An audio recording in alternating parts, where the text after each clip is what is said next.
I think కానీ like I feel AI agents అనేది ఇప్పుడు ఎలా వాడుతున్నారు అనేది మా కస్టమర్స్ ఏంటి అసలు ఎక్కడ యూసేజ్ ఉంది అనేది నాకేమనిపిస్తుంది అంటే సింపుల్ నాన్ డిటర్మినిస్టిక్ ఫ్లోస్ రా.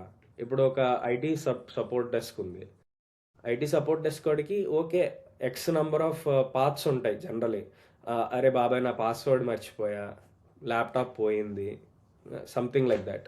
ఈ డిటర్మినిస్టిక్ పాత్స్ దానికి డిటర్మినిస్టిక్ సొల్యూషన్స్ ఉంటాయి. నాకు ఏదో యాక్సెస్ కావాలి, దేనికో యాక్సెస్ కావాలంటే ఏముంది, నువ్వు మైక్రోసాఫ్ట్ ఎంట్రాకి వెళ్తావు, ఆక్టాకి వెళ్తావు, ఏదో యాక్సెస్ కొన్నిటికి కొంత ఇన్వాల్వ్డ్ ప్రాసెస్ ఉంటుంది. కొన్నిసార్లు వచ్చే కంప్లైంట్స్ ఎలా ఉంటాయి, they are not completely legible. దాన్ని కొంచెం నువ్వు డిగ్ చేయాలి. ఒక ఐటీ సపోర్ట్ పర్సన్ అడగాలి క్వశ్చన్లు. అడిగిన దాన్ని బట్టి నీకు ఇన్ఫర్మేషన్ వస్తుంది. ఇన్ఫర్మేషన్ వచ్చిన దాన్ని బట్టి నువ్వు యాక్షన్ తీసుకుంటావు.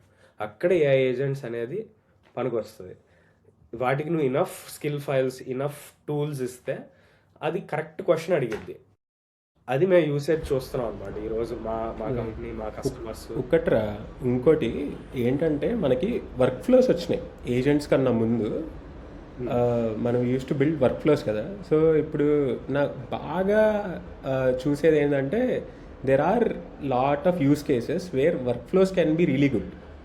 అలాంటి ప్లేసుల్లో కూడా ఏజెంట్స్ చేస్తున్నారు. అండ్ ఇఫ్ యూ సీ వర్క్కి ఎంత ఖర్చు అవుతుంది, ఇప్పుడు నువ్వు ఏజెంట్కి $1 ఖర్చు అయిందని వర్క్ ఫ్లో 0.1 మేము మొత్తుకునేది అదే బ్రో.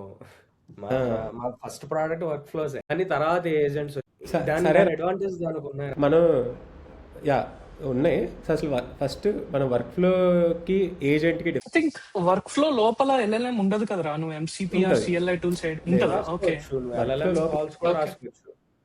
నువ్వు ఒక అల్గారిథమ్ ఆర్ ఫ్లో చార్ట్ రాయి, నువ్వు ఎక్కడో ఒక లేయర్ లో ఇంటెలిజెన్స్, ఆ లేయర్ ఉన్న రిజల్ట్ నెక్స్ట్ యాక్షన్ ఏంటి అనేది నువ్వు డిటర్మినిస్టిక్గా ఉంటే, ఫుల్ ఫ్లెడ్జ్ డిటర్మినిస్టిక్గా ఆ పాయింట్లో వర్క్ ఫ్లో. ఓకే, సో చాలా మందికి ఎలా ఉంటది అంటే ఏ ఏజెంట్స్ చేసేయగలుగుతున్నప్పుడు నేను why should I invest my time into creating this flow chart. అదే ఇప్పుడు నువ్వు చాలా ఆప్టిమైజ్ కాదు, నువ్వు యూ నీడ్ టు డిసైడ్. ఇప్పుడు ఇంజనీర్గా ఆర్ సో ఇంజనీర్/పిఎంస్ ఉంటున్నారు కదా, వీళ్ళు కానీ దే షుడ్ డిసైడ్ ఎక్కడ వర్క్ ఫ్లో చేయాలి, ఎక్కడ ఏజెంట్ చేయాలి అని.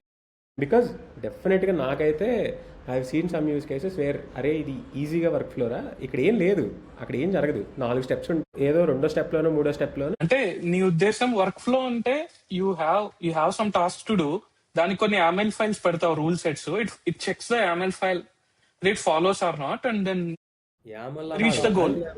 సింపుల్ కోడ్, పైథాన్ కోడ్ వేసుకో, స్క్రిప్ట్, దాని స్క్రిప్ట్ పైథాన్ స్క్రిప్ట్ లో లేదు బాబాయ్, నువ్వు SQL క్వరీ ఒక దగ్గర రాయాలి ఒక 3rd స్టెప్ లో. ఆ SQL క్వరీ ఒకటి LLM కాల్ చేసి దాని చేత రాపిస్తావు. ఆ తర్వాత నెక్స్ట్ నువ్వు ఏంటి డిలీట్ చేస్తావు, అప్డేట్ చేస్తావు, నువ్వు ఇవన్నీ డిటర్మినిస్టిక్ గా చేసేస్తావు. ఇప్పుడు ఏజెంట్ తో రీప్లేస్ చేస్తే ఏజెంట్ తో రీప్లేస్ చేసావు, ఏజెంట్ కి నువ్వేం చేస్తావు, నీ దగ్గర ఈ టూల్స్ ఉన్నాయి, నాకు కావాల్సిన పని ఇది, నాకు కావాల్సిన స్పెక్ ఇది, final spec, just prompt it.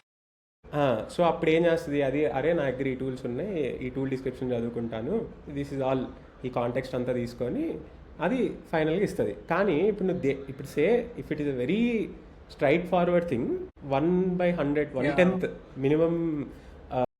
ఎందుకు ఇక్కడ ప్రతిదాన్ని రీజన్ చేయాలి, అది అక్కడ work flow versus agent difference ఉంది. But end of the day real world use cases where ఇప్పుడు ఒక ఐటీ సపోర్ట్ డెస్క్, లేకపోతే ఇప్పుడు స్విగ్గీ వాడు ఉన్నాడు, నాకు రిఫండ్ ఇవ్వాలా వద్దా, ఇలాంటివన్నీ there is a high chance agent will be better in these use cases, ఎందుకంటే నేను ఏదైనా అడగొచ్చు.